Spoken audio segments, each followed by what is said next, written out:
Welcome back to Next Gen Console Watch, our show following everything happening with the PlayStation 5 and Xbox Series X. I'm Daemon Hatfield, and as always, I'm joined by Max Scoville, host of IGN's PlayStation podcast, Podcast Beyond. Hey, how's it going? Great. And Ryan McCaffrey, host of IGN's Xbox podcast, Podcast Unlocked. Greetings. And we've got so much to talk about this week. We finally have a price and release date for PlayStation VR 2. And I think the price is coming in a little bit higher than many of us were expecting. Lots to dig into there. But our big topic this week is that both of these platforms have their own subscription service, and both of them are experiencing their own growing pains. So Xbox and Game Pass is profitable for Xbox, but growth has started to slow for Game Pass overall. And then over on PlayStation Plus, Sony is actually losing subscribers. They've lost almost 2 million subscribers since the whole revamp earlier this year. So let's try to dig into it. Starting with Sony and PlayStation, according to the company's latest financial report, Sony's multi-tiered PlayStation Plus subscription service has dropped from 47.3 million at the end of June to 45.4 million in the 3 months leading up to September 30th. That's a decrease of 4%. Now, Sony highlighted that the ratio of gamers subscribed to the service is significantly higher on the PS5 than it is for the previous generation PS4 console. Max, is that surprising to you? So there are a lot of factors here. The PlayStation 5 thing, I think it makes sense because obviously I think the kind of people who are going to, throw down $500 at launch for a new piece of hardware are also the kind who are going to be like, yeah, I'll sign up for the subscription thing. But there are a few things going on here. First of all, I think a lot of people just doubled down on entertainment during the pandemic, and things are starting to open up again, so people are, touching grass, as it were. Also, just, subscriptions are kind of down across the board. Like Netflix and HBO Max both had subscriber drops in the millions, and it's there's plenty of other factors at play here. The big one, of course, is Sony introduced the modified PlayStation Plus sort of 3-tiered approach to things, which has been divisive. Yeah, I mean, do you think this is actually people saying, nope, I do not like the new service, I'm unsubscribing? Because they could have just kept the lowest tier and things wouldn't have changed for them, right?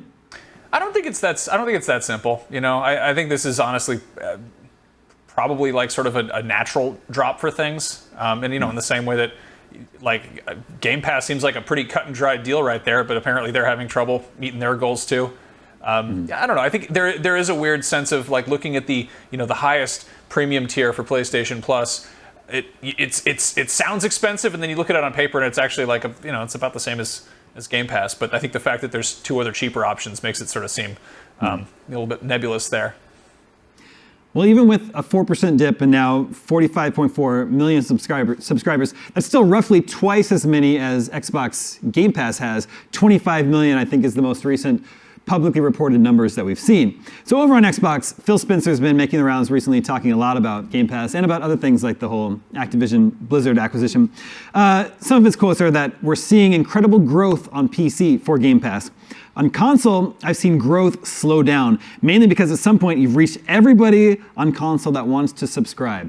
Ryan, what do you make of that? We've been talking about Xbox Game Pass for years now, best deal in gaming, but it has been years now. You think they're really just reaching all of the Xbox owners out there that would be interested in Game Pass? No, not even close. Their problem is it's a first-party game problem. It's the same problem we've been crying about all year. We thought last year was the dam breaking and us finally getting some high-quality, consistent first-party releases. 2022 has shown us that is not the case. And so, to Max's point, I agree. It's people cancel subscriptions for things that they're not actively using. Most of us here, I think if we polled the entire IGN staff, most of us tend to, I don't think hardly any of us carry a 12-month subscription a year for anything. You maybe have 1 or 2 that are kind of your backbone, but you pick and choose. I just canceled Hulu. I had a month of Hulu, wanted to catch up on some shows, and now I'm good. I don't need that anymore. I'm good till the next round of shows that I want to catch up on pops up. And there just haven't been any big first-party tentpole games, no big exclusives on Xbox in all of 2022. There have been good games, good stuff on Game Pass, don't get me wrong. But as far as stuff that would make you want to jump back in and go, because it's not just one game that you want to subscribe to Game Pass for. It's going to be a larger swath of games all hitting at the same time. And in 2021, they had that. They had a great second half of the year, particularly the fall. This year, that has not been there. So No, I think it is purely a function of a lack of content, unfortunately. So then next year rolls around. If we do finally end up getting Starfield, Redfall, Diablo 4, Soccer 2, would you expect to see significant growth in Xbox Game Pass subscribers next year? I don't know if it's going to be significant, but yes, it's going to start to grow again, because I also think we're going to be seeing a price increase on Game Pass next year. Phil alluded to that. Without explicitly saying Game Pass prices will go up next year, he suggested that software and or Game Pass and or hardware prices will be going up sooner rather than later, and I think Game Pass is naturally going to be definitely the one of those three that does. I don't think hardware will. I think software probably will. That's going to go up to $70 with next year's big games. Maybe even Starfield might, or Redfall, pardon me, whichever the first one is, they might just go ahead and enact that for 2023. But I do definitely think Game Pass prices will go up, and I do think the growth will continue. Whether they hit their goals, I don't know what their goals are, because Microsoft doesn't like to publish concrete numbers, unfortunately. But yeah, I think brighter days are ahead for Game Pass. Yeah.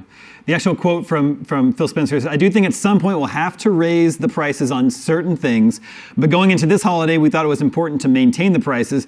We've held price on our console, we've held price on games, and our subscription. I don't think we'll be able to do that forever. What sort of a price increase would you imagine we might be looking at, Ryan? Well, it's 10 for basic console Game Pass and 15 for Game Pass Ultimate. I think you probably throw on $2 to $3 there. I think I would put my money on $12, $11.99 a month for vanilla Game Pass, and probably either 17 or 18. I'm not sure which way they'll fall there for Ultimate. I guess pessimistically default to the higher number, $18 a month for Game Pass. I don't think they'll jump right to 20 for Ultimate. I think it will be there'll be a step between. So yeah, probably I'd put my money on 12 for basic and 18 for Ultimate at some point next year. Probably if I were to make an educated guess on that, I think it's going to be after the Activision Blizzard deal closes, because at that point they'll add a ton of stuff to Game Pass. Diablo 4 is supposed to be out by that time, so that's a major tentpole.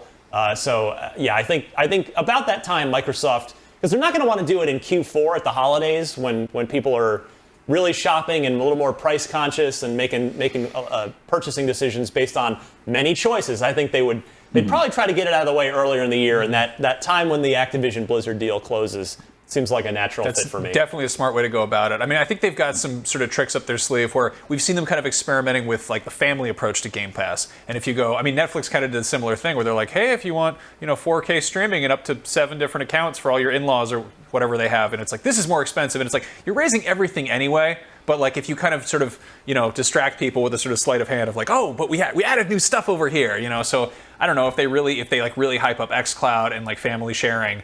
I think that could kind of help, disguise the fact that they are just raising prices. Well, it's interesting times for both of these services. Xbox Game Pass is very well established at this point. PlayStation Plus has been around for several years as well, but just recently revamped into something a little bit more like Xbox Game Pass. So we'll continue following the fortunes of both of these subscription services very closely here on this show. But let's switch gears to PSVR 2. Max, we just found out today when this is being taped on Wednesday of this week. Out February 2nd, February 22nd next year.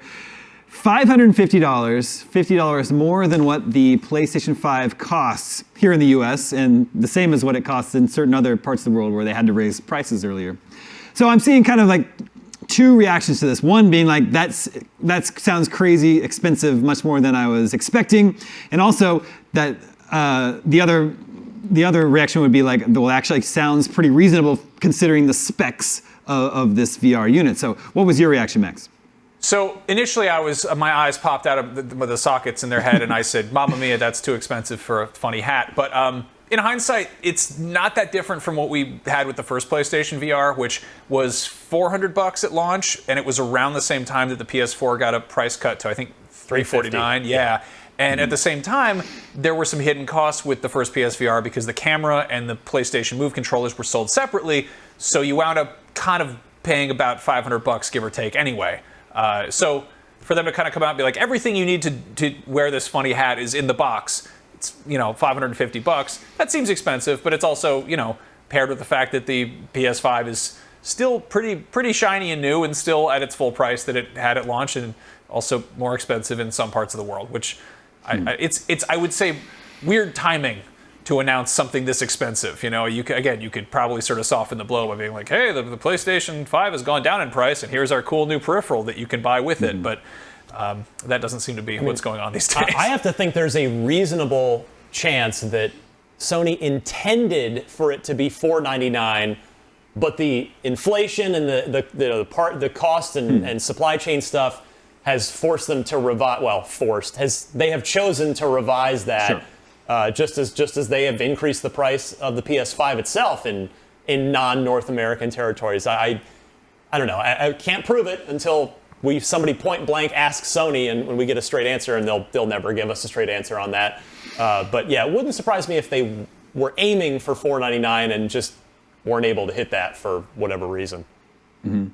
Well, the original PSVR on PlayStation 4 ended up being a pretty niche peripheral with a relatively small audience, a 5% attach rate.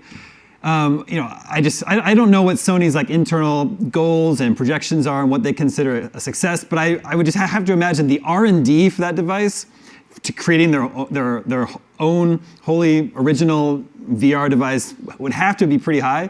I would guess they were probably hoping for more than single-digit attach rates. And also for any VR game developers out there, that the potential audience you're making a game for on PlayStation is pretty small.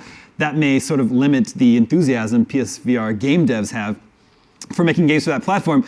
So I just think whether or not this price actually does make a lot of sense for the specs, I think it's still too high for most people to get over their mental block that this thing costs more than the console itself, significantly more than the MetaQuest 2, even after its price increase, although I know they're not technically on the same level. I just think it's gonna continue to be a niche accessory peripheral for PS5, and I don't personally see it having a great chance at getting that much higher attach rate, even the second time around. I don't know, Max, what do you think? That's a reality of VR. It's been around long enough that we've kind of seen how it's shaken out, and Mark Zuckerberg would really like it if it was the most, commonplace, ubiquitous thing around, but that doesn't seem to be the case, And I think something they could do to sort of offset this feeling of it being a niche product that is too expensive for what it is make it work on PC. We've seen Sony putting some of their first-party games on PC. That seems to be kind of a hit. It seems like they're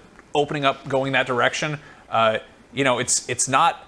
It's Sony, so it's a little bit proprietary hardware, but I don't see any reason they couldn't figure out how to plug a USB cable into a, compatible gaming PC and let people tinker around with that. Yeah, I agree. I think it's going to be niche no matter what. Unless they were to price it at $199, then maybe you could break through into even, let's say, maybe that gets you a quarter of the user base, like the install base. But that's you couldn't make anything worth a damn. The VR only works in one eye. Yeah. It's like pirate VR. It's but so VR exactly. See, exactly. We're coming up with good stuff here on this show. I hope Sony's listening. And so to that end, I am glad that the specs are great, even if it means the price is higher, because for me, I was very interested in PSVR when it first launched in 2016, even though, it was dated from the jump. Those Move controllers were ancient, even compared to the Oculus Rift on the PC side. Yeah, no, they were leftover PS3 peripherals. And the camera wasn't good, and there was no room scale. So, we're starting from a much better place here with PSVR 2 to the point where I am interested in getting my hands on this, because I think over the course of the PS5 generation, I'm going to see a good value, because Sony has shown me that they will commit to the games. There were plenty of PSVR 1 games.